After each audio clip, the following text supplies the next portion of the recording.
Hello there, my old friend. Tonight, our quest takes us into the heart of two ancient Celtic tales, stories of fate, transformation, and the mysterious ties between the mortal world and the otherworld.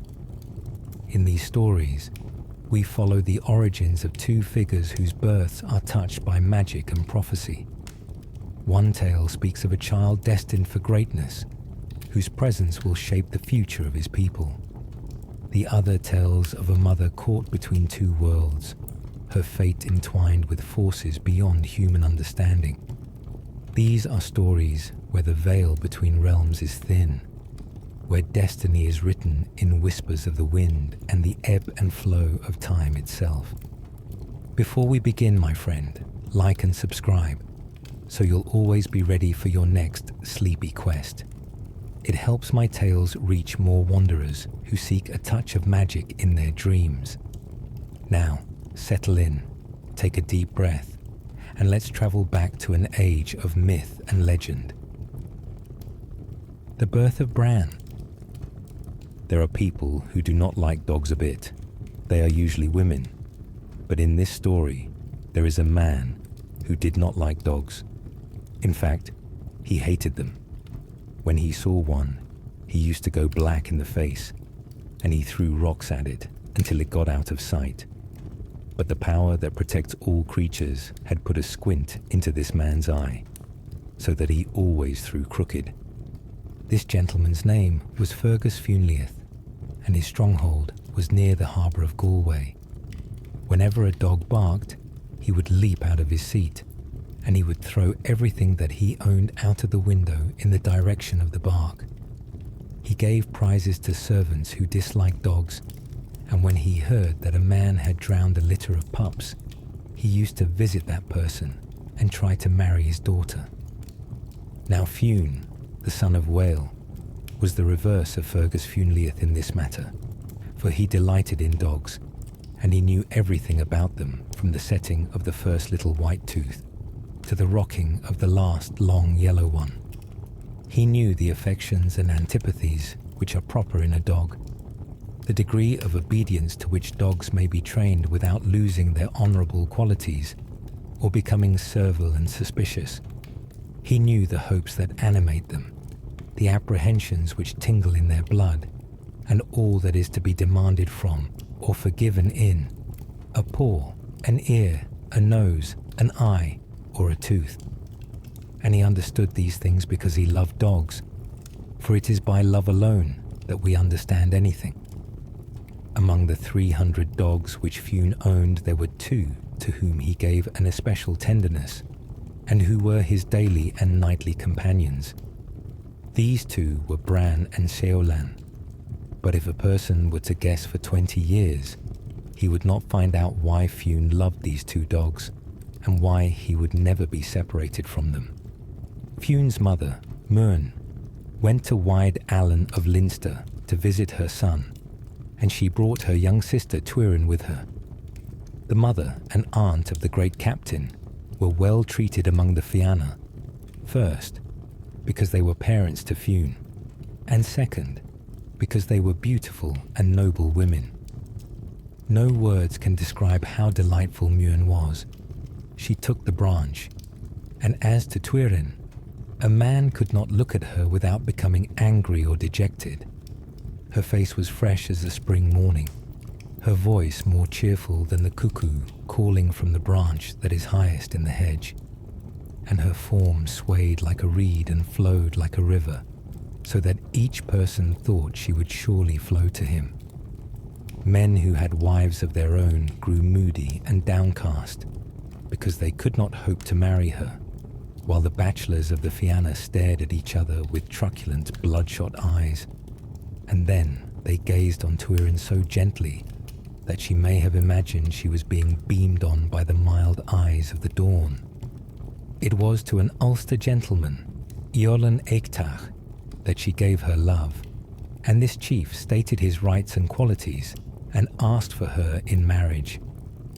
Now Fionn did not dislike the man of Ulster, but either he did not know them well, or else he knew them too well, for he made a curious stipulation before consenting to the marriage. He bound Oisín to return the lady if there should be occasion to think her unhappy, and Oisín agreed to do so. The sureties to this bargain were Celt Macronan, Gol Macmorna, and Lugaid. Lugaid himself gave the bride away, but it was not a pleasant ceremony for him, because he also was in love with the lady, and he would have preferred keeping her to giving her away. When she had gone, he made a poem about her, beginning, "There is no more light in the sky," and hundreds of sad people learned the poem by heart. When Oisín and Tuin were married, they went to Ulster, and they lived together very happily. But the law of life is change. Nothing continues in the same way for any length of time. Happiness must become unhappiness, and will be succeeded again by the joy it had displaced. The past also must be reckoned with. It is seldom as far behind us as we could wish. It is more often in front, blocking the way, and the future trips over it just when we think that the road is clear and joy our own. Oisín had a past. He was not ashamed of it. He merely thought it was finished, although in truth it was only beginning, for it is that perpetual beginning of the past that we call the future. Before he joined the Fianna, he had been in love with a lady of the Sidhe, named Uachtailv, Fair Breast, and they had been sweethearts for years. How often he had visited his sweetheart in Fairy. With what eagerness and anticipation he had gone there. The lover's whistle that he used to give was known to every person in that Sidhe, and he had been discussed by more than one of the delicate sweet ladies of Fairy. "That is your whistle, Fair Breast," her sister of the Shire would say. And Uachtailv would reply, "Yes, that is my mortal, my lover, my pulse, and my one treasure." She laid her spinning aside, or her embroidery if she was at that, or if she were baking a cake of fine wheaten bread mixed with honey, she would leave the cake to bake itself and fly to Oisín. Then they went hand in hand in the country that smells of apple blossom and honey, looking on heavy-boughed trees and on dancing and beaming clouds. Or they stood dreaming together, locked in a clasping of arms and eyes, gazing up and down on each other. Oisín staring down into sweet grey wells that peeped and flickered under thin brows, and Uachtailv looking up into great black ones that went dreamy and went hot in endless alternation. Then Oisín would go back to the world of men, and Uachtailv would return to her occupations in the land of the ever-young. "What did he say?" her sister of the Shire would ask. "He said I was the berry of the mountain, the star of knowledge, and the blossom of the raspberry." "They always say the same thing," her sister pouted. "But they look other things," Uachtailv insisted. "They feel other things," she murmured. And an endless conversation recommenced. Then for some time, Oisín did not come to Fairy, and Uachtailv marvelled at that, while her sister made 100 surmises, each one worse than the last. "He is not dead, or he would be here," she said. "He has forgotten you, my darling."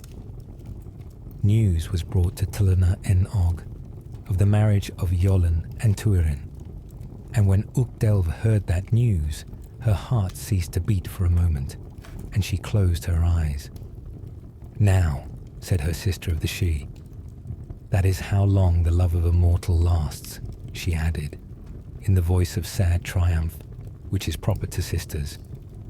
But on Uachtailv there came a rage of jealousy and despair such as no person in the Sidhe had ever heard of. And from that moment she became capable of every ill deed. For there are two things not easily controlled, and they are hunger and jealousy. She determined that the woman who had supplanted her in Oisín's affections should rue the day she did it.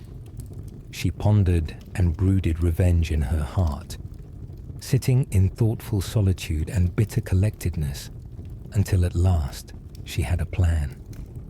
She understood the arts of magic and shape-changing, so she changed her shape into that of Fionn's female runner, the best-known woman in Ireland. Then she set out from Fairy and appeared in the world. She travelled in the direction of Iolan's stronghold. Iolan knew the appearance of Fionn's messenger, but he was surprised to see her. She saluted him. "Health and long life, my master." "Health and good days," he replied. "What brings you here, dear heart?" "I come from Fionn." "And your message," said he. "The royal captain intends to visit you." "He will be welcome," said Iolan. "We shall give him an Ulster feast." "The world knows what that is," said the messenger courteously. "And now," she continued, "I have messages for your queen." Tuin then walked from the house with the messenger, but when they had gone a short distance, Uchtdale drew a hazel rod from beneath her cloak and struck it on the queen's shoulder, and on the instant Tuirin's figure trembled and quivered, and it began to whirl inwards and downwards, and she changed into the appearance of a hound. It was sad to see the beautiful, slender dog standing shivering and astonished, and sad to see the lovely eyes that looked out pitifully in terror and amazement.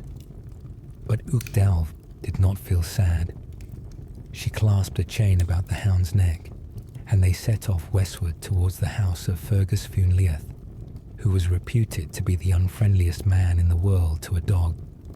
It was because of his reputation that Uchtdale was bringing the hound to him. She did not want a good home for this dog. She wanted the worst home that could be found in the world, and she thought that Fergus would revenge for her the rage and jealousy which she felt towards Tuirin. As they paced along, Uchtdale railed bitterly against the hound and shook and jerked her chain. Many a sharp cry the hound gave in that journey, many a mild lament. "Ah, supplanter! Ah, taker of another girl's sweetheart!" said Uchtdale fiercely. "How would your lover take it if he could see you now? How would he look if he saw your pointy ears, your long, thin snout, your shivering, skinny legs, and your long grey tail? He would not love you now, bad girl." "Have you heard of Fergus Fionn Leath?" she said again. "The man who does not like dogs?" Tuirin had indeed heard of him. "It is to Fergus I shall bring you," cried Uchtdale. "He will throw stones at you. You have never had a stone thrown at you. Ah, bad girl, you do not know how a stone sounds as it nips the ear with a whirling buzz, nor how jagged and heavy it feels as it thumps against a skinny leg. Robber, mortal, bad girl, you have never been whipped, but you will be whipped now. You shall hear the song of a lash as it curls forward and bites inward and drags backward.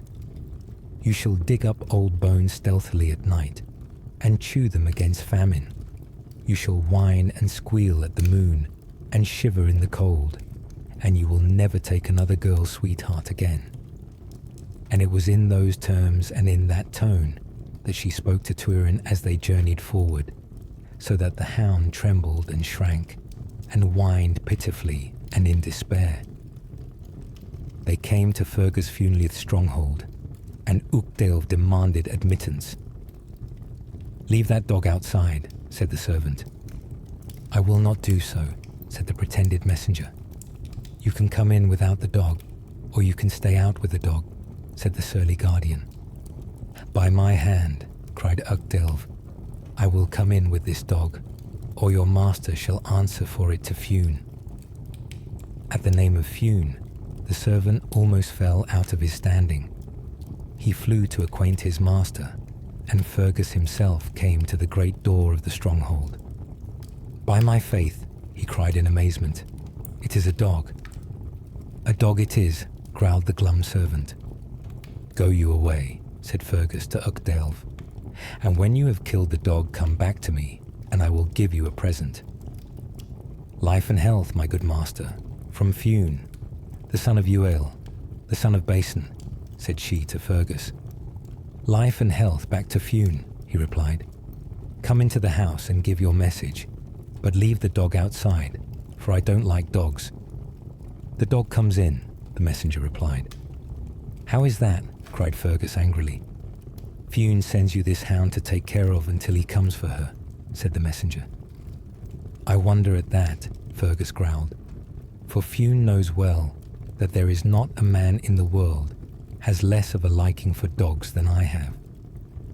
However that may be, master, I have given Fionn's message, and here at my heel is the dog. Do you take her or refuse her?" "If I could refuse anything to Fionn, it would be a dog," said Fergus. "But I could not refuse anything to Fionn, so give me the hound." Uchtdale put the chain in his hand. "Ah, bad dog," said she, and then she went away well satisfied with her revenge and returned to her own people in the Shire. On the following day, Fergus called his servant. "Has that dog stopped shivering yet?" he asked. "It has not, sir," said the servant. "Bring the beast here," said his master, "for whoever else is dissatisfied, Fionn must be satisfied." The dog was brought, and he examined it with a jaundiced and bitter eye. "It has the shivers indeed," he said. "The shivers it has," said the servant. "How do you cure the shivers?" his master demanded, for he thought that if the animal's legs dropped off, Fionn would not be satisfied. "There is a way," said the servant doubtfully. "If there is a way, tell it to me," cried his master angrily. "If you were to take the beast up in your arms and hug it and kiss it, the shivers would stop," said the man. "Do you mean?" his master thundered, and he stretched his hand for a club. "I heard that," said the servant humbly. "Take that dog up," Fergus commanded, "and hug it and kiss it, and if I find a single shiver left in the beast, I'll break your head." The man bent to the hound, but it snapped a piece out of his hand and nearly bit his nose off as well. "That dog doesn't like me," said the man. "Nor do I," roared Fergus. "Get out of my sight." The man went away, and Fergus was left alone with the hound, but the poor creature was so terrified that it began to tremble 10 times worse than before. "Its legs will drop off," said Fergus. "Fionn will blame me," he cried in despair. He walked to the hound. "If you snap at my nose, or if you put as much as the start of a tooth into the beginning of a finger," he growled. He picked up the dog, but it did not snap. It only trembled. He held it gingerly for a few moments. "If it has to be hugged," he said, "I'll hug it. I'd do more than that for Fionn." He tucked and tightened the animal into his breast and marched moodily up and down the room.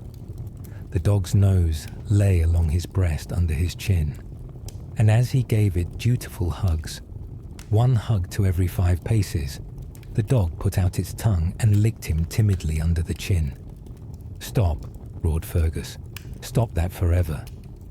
And he grew very red in the face and stared truculently down along his nose. A soft brown eye looked up at him, and the shy tongue touched again on his chin. "If it has to be kissed," said Fergus gloomily, "I'll kiss it.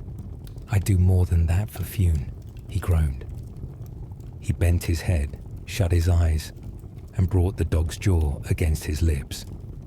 And at that, the dog gave little wriggles in his arms, and little barks, and little licks, so that he could scarcely hold her. He put the hound down at last. "There is not a single shiver left in her," he said. And that was true. Everywhere he walked, the dog followed him, giving little prances and little pats against him, and keeping her eyes fixed on his with such eagerness and intelligence that he marveled. "That dog likes me," he murmured in amazement.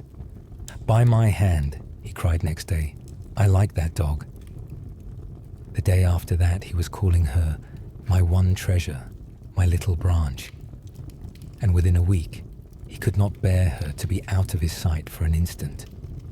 He was tormented by the idea that some evil person might throw a stone at the hound, so he assembled his servants and retainers and addressed them. He He told them that the hound was the queen of creatures, the pulse of his heart, and the apple of his eye, and he warned them that the person who as much as looked sideways on her, or knocked one shiver out of her, would answer for the deed with pains and indignities. He recited a list of calamities which would befall such a miscreant, and these woes began with flaying and ended with dismemberment, and had inside bits of such complicated and ingenious torment that the blood of the men who heard it ran chill in their veins, and the women of the household fainted where they stood. In course of time, the news came to Fionn that his mother's sister was not living with Eolan. He at once sent a messenger calling for fulfillment of the pledge that had been given to the Fianna, and demanding the instant return of Tuin. Eolan was in a sad condition when this demand was made. He guessed that Uachdelv had a hand in the disappearance of his queen, and he begged that time should be given him in which to find the lost girl. He promised if he could not discover her within a certain period, that he would deliver his body into Fionn's hands, and would abide by whatever judgment Fionn might pronounce. The great captain agreed to that.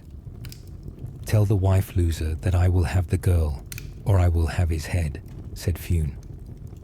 Eolan set out then for Faery. He knew the way, and in no great time he came to the hill where Uachdelv was. It was hard to get Uachdelv to meet him, but at last she consented, and they met under the apple boughs of Faery. "Well," said Uachdelv. "Ah, breaker of vows and traitor to love," said she. "Hail and a blessing," said Eolan humbly. "By my hand," she cried, "I will give you no blessing, for it was no blessing you left with me when we parted." "I am in danger," said Eolan. "What is that to me?" she replied fiercely. "Fionn may claim my head," he murmured. "Let him claim what he can take," said she. "No," said Eolan proudly, "he will claim what I can give." "Tell me your tale," said she coldly. Eolan told his story then, and he concluded, "I am certain that you have hidden the girl." "If I save your head from Fionn," the woman of the Shire replied, "then your head will belong to me." "That is true," said Eolan, "and if your head is mine, the body that goes under it is mine. Do you agree to that?" "I do," said Eolan. "Give me your pledge," said Uachdelv, "that if I save you from this danger, you will keep me as your sweetheart until the end of life and time." "I give that pledge," said Eolan. Uachdelv went then to the house of Fergus Fionn, and she broke the enchantment that was on the hound, so that Tuirin's own shape came back to her. But in the matter of two small whelps, to which the hound had given birth, the enchantment could not be broken, so they had to remain as they were. These two whelps were Bran and Sheolan. They were sent to Fionn, and he loved them for ever after, for they were loyal and affectionate, as only dogs can be, and they were as intelligent as human beings. Besides that, they were Fionn's own cousins. Tuirin was then asked in marriage by Lugaid, who had loved her so long. He had to prove to her that he was not any other woman's sweetheart, and when he proved that they were married, and they lived happily ever after, which is the proper way to live, he wrote a poem beginning, "Lovely the day, dear is the eye of the dawn," and 1,000 merry people learned it after him. But as to Fergus Fionn, he took to his bed, and he stayed there for a year and a day suffering from blighted affection, and he would have died in the bed only that Fionn sent him a special pup, and in a week that young hound became the star of fortune and the very pulse of his heart, so that he got well again, and he also lived happily ever after. Oisín's mother. Evening was drawing nigh, and the Fianna Finn had decided to hunt no more that day. The hounds were whistled to heel, and a sober homeward march began. For men will walk soberly in the evening, however they go in the day, and dogs will take the mood from their masters. They were pacing so through the golden-shafted, tender-coloured eve, when a fawn leaped suddenly from covert, and with that leap, all quietness vanished. The men shouted, the dogs gave tongue, and a furious chase commenced. Fionn loved a chase at any hour, and with Bran and Sheolan, he outstripped the men and dogs of his troop, until nothing remained in the limpid world but Fionn, the two hounds, and the nimble, beautiful fawn. These, and the occasional boulders, round which they raced, or over which they scrambled, the solitary tree which dozed aloof and beautiful in the path, the occasional clump of trees that hived sweet shadow as a hive hoards honey, and the rustling grass that stretched to infinity, and that moved and crept and swung under the breeze in endless, rhythmic billowings. In his wildest moment, Fionn was thoughtful, and now, although running hard, he was thoughtful. There was no movement of his beloved hounds that he did not know, not a twitch or fling of the head, not a cock of the ears or tail that was not significant to him. But on this chase, whatever signs the dogs gave were not understood by their master. He had never seen them in such eager flight. They were almost utterly absorbed in it, but they did not whine with eagerness, nor did they cast any glance towards him for the encouraging word which he never failed to give when they sought it. They did look at him, but it was a look which he could not comprehend. There was a question and a statement in those deep eyes, and he could not understand what that question might be, nor what it was they sought to convey. Now and again, one of the dogs turned ahead in full flight and stared, not at Fionn, but distantly backwards, over the spreading and swelling plain where their companions of the hunt had disappeared. "They are looking for the other hounds," said Fionn, "and yet they do not give tongue. Tongue it, a Bran," he shouted. "Bell it out, a Sheolan." It was then they looked at him, the look which he could not understand and had never seen on a chase. They did not tongue it, nor bell it, but they added silence to silence and speed to speed, until the lean grey bodies were one pucker and lashing of movement. Fionn marvelled. "They do not want the other dogs to hear or to come on this chase," he murmured, and he wondered what might be passing within those slender heads. "The fawn runs well," his thought continued. "What is it, a Bran, my heart? After her, a Sheolan. Hasten away, my loves. There is going and to spare in that beast yet," his mind went on. "She is not stretched to the full, nor half stretched. She may outrun even Bran," he thought ragingly. They were racing through a smooth valley in a steady, beautiful, speedy flight, when, suddenly, the fawn stopped and lay on the grass, and it lay with the calm of an animal that has no fear, and the leisure of one that is not pressed. "Here is a change," said Fionn, staring in astonishment. "She is not winded," he said. "What is she lying down for?" But Bran and Sheolan did not stop. They added another inch to their long-stretched, easy bodies, and came up on the fawn. "It is an easy kill," said Fionn regretfully. "They have her," he cried. But he was again astonished, for the dogs did not kill. They leaped and played about the fawn, licking its face and rubbing delighted noses against its neck. Fionn came up then. His long spear was lowered in his fist at the thrust, and his sharp knife was in its sheath, but he did not use them, for the fawn and the two hounds began to play round him, and the fawn was as affectionate towards him as the hounds were, so that when a velvet nose was thrust in his palm, it was as often a fawn's muzzle as a hound's. In that joyous company he came to wide Allen of Leinster, where the people were surprised to see the hounds and the fawn and the chief and none other of the hunters that had set out with them. When the others reached home, the chief told of his chase, and it was agreed that such a fawn must not be killed, but that it should be kept and well treated, and that it should be the pet fawn of the Fianna. But some of those who remembered Bra's parentage thought that as Bran herself had come from the Shire, so this fawn might have come out of the She also. Late that night, when he was preparing for rest, the door of Fionn's chamber opened gently, and a young woman came into the room. The captain stared at her, as he well might, for he had never seen or imagined to see a woman so beautiful as this was. Indeed, she was not a woman, but a young girl, and her bearing was so gently noble, her look so modestly high, that the champion dared scarcely look at her, although he could not by any means have looked away.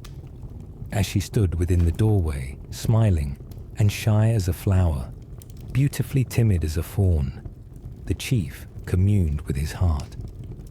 "She is the Sky Woman of the dawn," he said. "She is the light on the foam. She is white and odorous as an apple blossom. She smells of spice and honey. She is my beloved beyond the women of the world. She shall never be taken from me." And that thought was delight and anguish to him. Delight because of such sweet prospect, anguish because it was not yet realized, and might not be. As the dogs had looked at him on the chase with a look that he did not understand, so she looked at him, and in her regard there was a question that baffled him, and a statement which he could not follow. He spoke to her then, mastering his heart to do it. "I do not seem to know you," he said. "You do not know me indeed," she replied. "It is the more wonderful," he continued gently, "for I should know every person that is here. What do you require from me?" "I beg your protection, royal captain." "I give that to all," he answered. "Against whom do you desire protection?" "I am in terror of the Firduash." "The dark man of the She?" "He is my enemy," she said. "He is mine now," said Fionn. "Tell me your story." "My name is Save, and I am a woman of Faerie," she commenced. "In the She many men gave me their love, but I gave my love to no man of my country." "That was not reasonable," the other chided with a blithe heart. "I was contented," she replied, "and what we do not want, we do not lack. But if my love went anywhere, it went to a mortal, a man of the men of Ireland." "By my hand," said Fionn in mortal distress, "I marvel who that man can be." "He is known to you," she murmured.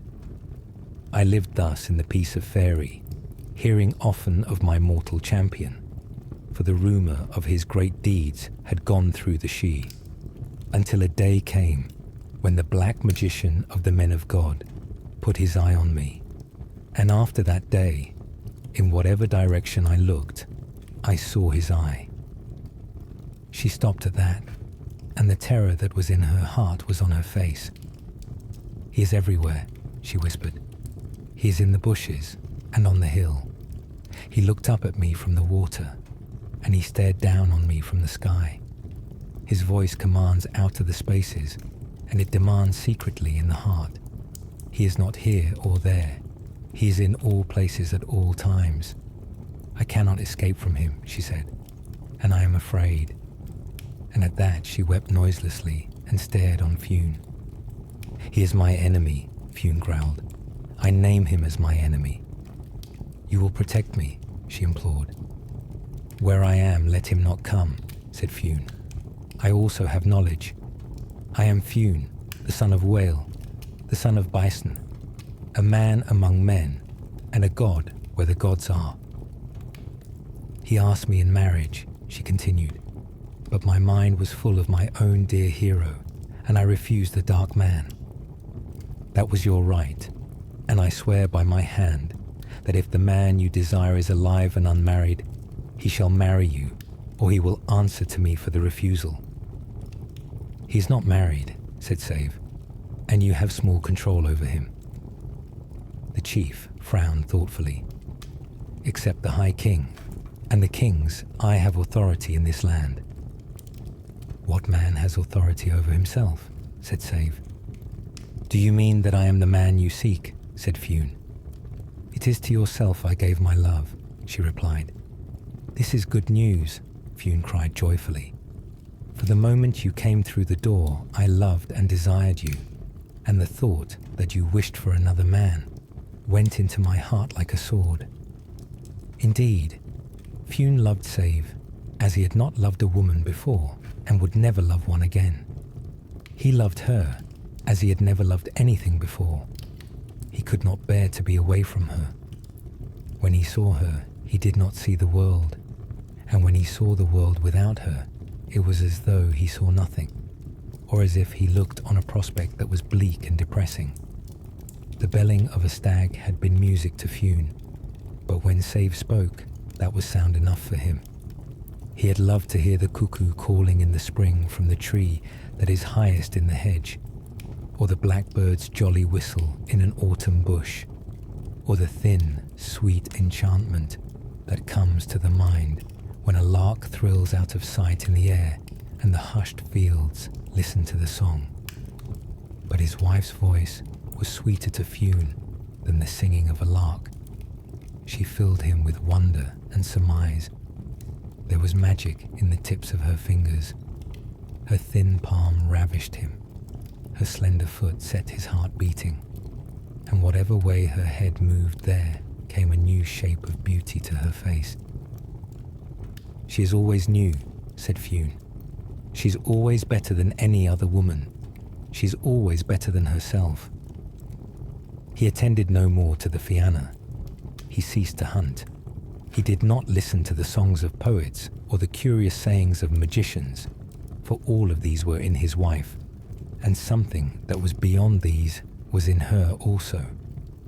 "She is this world and the next one. She is completion," said Fionn. It happened that the men of Lochlan came on an expedition against Ireland. A monstrous fleet rounded the bluffs of Benidare, and the Danes landed there to prepare an attack which would render them masters of the country. Fionn and the Fianna Finn marched against them. He did not like the men of Lochlan at any time, but this time moved against them in wrath, for not only were they attacking Ireland, but they had come between him and the deepest joy his life had known. It was a hard fight, but a short one. The Lochlannochs were driven back to their ships, and within a week, the only Danes remaining in Ireland were those that had been buried there. That finished, he left the victorious Fianna and returned swiftly to the plain of Allen, for he could not bear to be one unnecessary day parted from Save. "You are not leaving us," exclaimed Goll MacMorna. "I must go," Fionn replied. "You will not desert the victory feast," Conan reproached him. "Stay with us, chief," Celt begged. "What is a feast without Fionn?" they complained. But he would not stay. "By my hand," he cried, "I must go. She will be looking for me from the window." "That will happen indeed," Goll admitted. "That will happen," cried Fionn. "And when she sees me far out on the plain, she will run through the great gate to meet me." "It would be the queer wife would neglect that run," Conan growled. "I shall hold her hand again," Fionn entrusted to Celt's ear. "You will do that surely." "I shall look into her face," his lord insisted. But he saw that not even beloved Celt understood the meaning of that, and he knew sadly and yet proudly that what he meant could not be explained by anyone and could not be comprehended by anyone. "You are in love, dear heart," said Celte. "In love he is," Conan grumbled. "A cordial for women, a disease for men, a state of wretchedness." "Wretched in truth," the chief murmured. "Love makes us poor. We have not eyes enough to see all that is to be seen, nor hands enough to seize the tenth of all we want.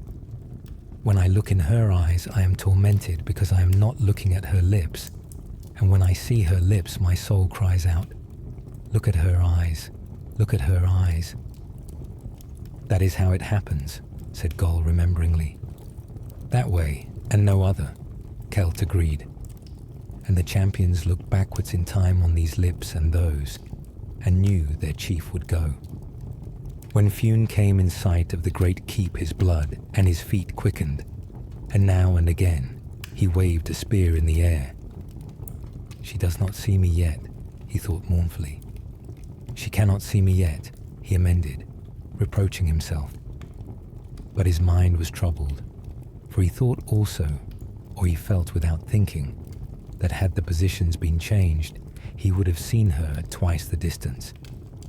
She thinks I have been unable to get away from the battle, or that I was forced to remain for the feast.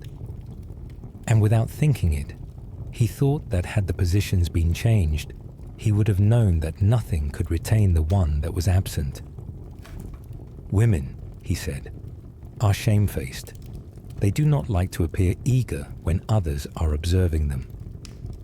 But he knew that he would not have known if others were observing him, and that he would not have cared about it if he had known.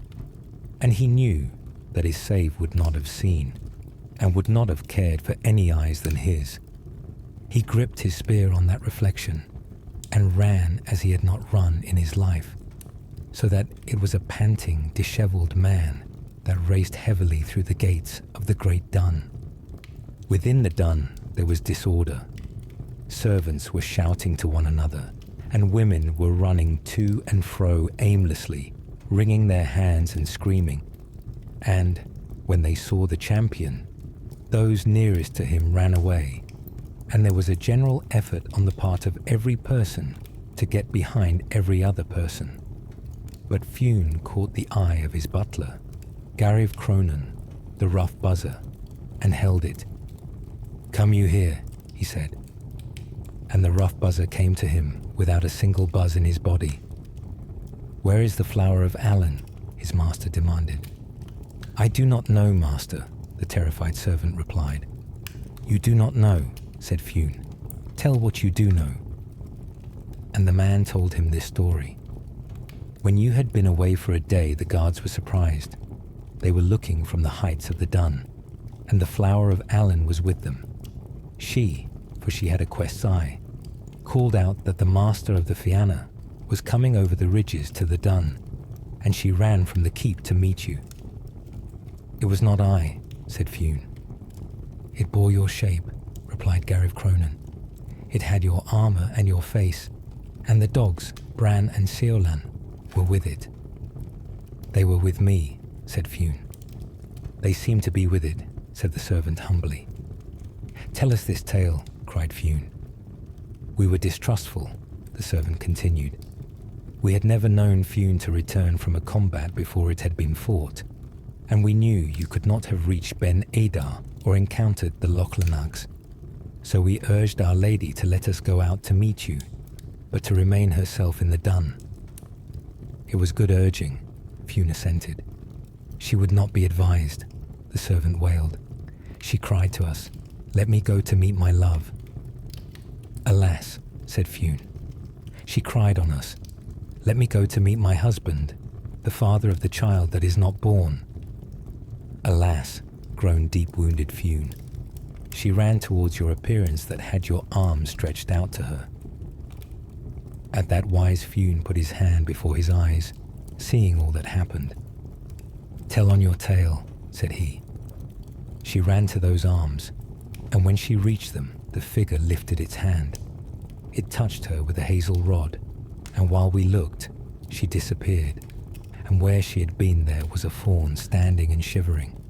The fawn turned and bounded towards the gate of the dun, but the hounds that were by flew after her. Fionn stared on him like a lost man. "They took her by the throat," the shivering servant whispered. "Ah!" cried Fionn in a terrible voice. "And they dragged her back to the figure that seemed to be Fionn. 3 times she broke away and came bounding to us, and 3 times the dogs took her by the throat and dragged her back." "You stood to look," the chief snarled. "No, master, we ran, but she vanished as we got to her. The great hounds vanished away, and that being that seemed to be Fionn disappeared with them. We were left in the rough grass, staring about us and at each other, and listening to the moan of the wind and the terror of our hearts. "Forgive us, dear master," the servant cried. But the great captain made him no answer. He stood as though he were dumb and blind, and now and again he beat terribly on his breast with his closed fist, as though he would kill that within him, which should be dead and could not die. He went so, beating on his breast, to his inner room in the dun, and he was not seen again for the rest of that day, nor until the sun rose over Moy life in the morning. For many years after that time, when he wasn't fighting against the enemies of Ireland, Fionn was searching and hunting through the length and breadth of the country in the hope that he might again chance on his lovely lady from the Shee. Through all that time he slept in misery each night, and he rose each day to grief. Whenever he hunted, he brought only the hounds that he trusted, Bran and Seolan, Lomer, Brod and Lomlu. For if a fawn was chased, each of these 5 great dogs would know if that was a fawn to be killed or one to be protected. And so there was small danger to save and a small hope of finding her. Once, when 7 years had passed in fruitless search, Fionn and the chief nobles of the Fianna were hunting Ben Gulbane. All the hounds of the Fianna were out, for Fionn had now given up hope of encountering the Flower of Allen. As the hunt swept along the sides of the hill, there arose a great outcry of hounds from a narrow place high on the slope, and over all that uproar there came the savage baying of Fionn's own dogs. "What is this for?" said Fionn, and with his companions he pressed to the spot whence the noise came. "They are fighting all the hounds of the Fianna," cried a champion. And they were. The 5 wise hounds were in a circle and were giving battle to 100 dogs at once. They were bristling and terrible, and each bite from those great keen jaws was woe to the beast that received it. Nor did they fight in silence as was their custom and training, but between each onslaught the great heads were uplifted, and they pealed loudly, mournfully, urgently for their master. "They are calling on me," he roared. And with that he ran, as he had only once before run, and the men who were nigh to him went racing, as they would not have run for their lives. They came to the narrow place on the slope of the mountain, and they saw the 5 great hounds in a circle keeping off the other dogs, and in the middle of the ring a little boy was standing. He had long, beautiful hair, and he was naked. He was not daunted by the terrible combat and clamour of the hounds. He did not look at the hounds, but he stared like a young prince at Fionn and the champions as they rushed towards him, scattering the pack with the butts of their spears. When the fight was over, Bran and Seolan ran whining to the little boy and licked his hands. "They do that to no one," said a bystander. "What new master is this they have found?" Fionn bent to the boy. "Tell me, my little prince and pulse, what your name is, and how you have come into the middle of a hunting pack, and why you are naked." But the boy did not understand the language of the men of Ireland. He put his hand into Fionn's, and the chief felt as if that little hand had been put into his heart. He lifted the lad to his great shoulder. "We have caught something on this hunt," said he to Celtic. "We must bring this treasure home. You shall be one of the Fianna Finn, my darling," he called upwards. The boy looked down on him, and in the noble trust and fearlessness of that regard, Fionn's heart melted away. "My little fawn," he said, and he remembered that other fawn. He set the boy between his knees and stared at him earnestly and long. "There is surely the same look," he said to his wakening heart. "That is the very eye of Save." The grief flooded out of his heart as at a stroke, and joy foamed into it in one great tide. he marched back singing to the encampment, and men saw once more the merry chief they had almost forgotten. Just as at one time he could not be parted from Save, so now he could not be separated from this boy. He had 1,000 names for him, each one more tender than the last. My fawn, my pulse, my secret little treasure. Or he would call him my music, my blossoming branch, my store in the heart, my soul. And the dogs were as wild for the boy as Fionn was. He could sit in safety among a pack that would have torn any man to pieces, and the reason was that Bran and Sheolan, with their 3 whelps, followed him about like shadows.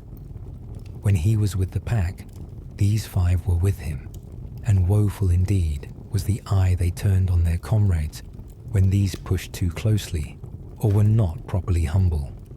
They thrashed the pack severally and collectively until every hound in Fionn's kennels knew that the little lad was their master, and that there was nothing in the world so sacred as he was. In no long time the 5 wise hounds could have given over their guardianship. So complete was the recognition of their young lord. But they did not so give over, for it was not love they gave the lad, but adoration. Fionn even may have been embarrassed by their too close attendance. If he had been able to do so, he might have spoken harshly to his dogs, but he could not. It was unthinkable that he should. And the boy might have spoken harshly to him if he had dared to do it. For this was the order of Fionn's affection. First, there was the boy. Next, Bran and Sheolan, with their 3 whelps. Then Celtic Macronan, and from him down through the champions. He loved them all, but it was along that precedence his affections ran. The thorn that went into Bran's foot ran into Fionn's also. The world knew it, and there was not a champion but admitted sorrowfully that there was reason for his love. Little by little the boy came to understand their speech and to speak it himself, and at last he was able to tell his story to Fionn. There were many blanks in the tale, for a young child does not remember very well. Deeds grow old in a day and are buried in a night. New memories come crowding on old ones, and one must learn to forget as well as to remember. A whole new life had come on this boy, a life that was instant and memorable, so that his present memories blended into and obscured the past, and he could not be quite sure if that which he told of had happened in this world or in the world he had left. I used to live, he said, in a wide, beautiful place. There were hills and valleys there, and woods and streams. But in whatever direction I went, I came always to a cliff, so tall it seemed to lean against the sky, and so straight that even a goat would not have imagined to climb it. I do not know of any such place, Fionn mused. There is no such place in Ireland, said Celtic, but in the Shire there is such a place. There is in truth, said Fionn. I used to eat fruits and roots in the summer, the boy continued, but in the winter food was left for me in a cave. Was there no one with you? Fionn asked. No one but a deer that loved me, and that I loved. Ah me, cried Fionn in anguish. Tell me your tale, my son. A dark, stern man came often after us, and he used to speak with the deer. Sometimes he talked gently and softly and coaxingly, but at times again he would shout loudly and in a harsh, angry voice. But whatever way he talked, the deer would draw away from him in dread, and he always left her at last furiously. It is the dark magician of the men of God, cried Fionn despairingly. It is indeed, my soul, said Celtic. The last time I saw the deer, the child continued, the dark man was speaking to her. He spoke for a long time. He spoke gently and angrily, so that I thought he would never stop talking. But in the end, he struck her with a hazel rod, so that she was forced to follow him when he went away. She was looking back at me all the time, and she was crying so bitterly that anyone would pity her. I tried to follow her also, but I could not move, and I cried after her too, with rage and grief, until I could see her no more and hear her no more. Then I fell on the grass. My senses went away from me, and when I awoke, I was on the hill in the middle of the hounds where you found me. That was the boy whom the Fianna called Oisín, or the little fawn. He grew to be a great fighter afterwards, and he was the chief maker of poems in the world. But he was not yet finished with the she. He was to go back into fairy when the time came, and to come thence again to tell these tales, for it was by him these tales were told.